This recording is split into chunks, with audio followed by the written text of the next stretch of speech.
مش محتاج يا والله باشا اي اسمعني حاجه بس، ولا محتاج اسمعني اي بس، كلام اسمعني. والله. دي لا مكافأة بسيطة قوي اله قوي، الا الله. اقل بكتير قوي من اللي انت عملته. يا باشا ليه كده بقى؟ اسمع بس مني، انا دخلت اتكلم معاك، انت لو كنت غسلت لي بس انت العربية. قصدت خدمه، انا ما اقدرش ارد اي حد صلي على النبي. بصراحة. استاذ محمد، طبعا. استاذ محمد، انا مش لاقي كلام يعبر ولا يوصف اللي انت بتعمله ده بجد. يا باشا والله يعني اعمل ايه؟ معلش، انا المكافأة دي كنت هديها لك مقابل انك تغسل العربية وتقول لي عادي ولا يهمك. بس انا فعلا ما عملتش حسابي اكافئك على اللي انت بتعمله ده يعني.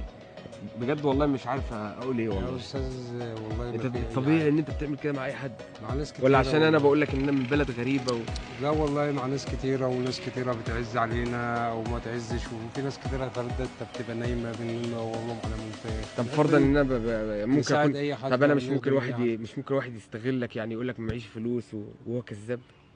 والله دي بقى بتاعت ربنا مش معايا، يعني انا عملت اللي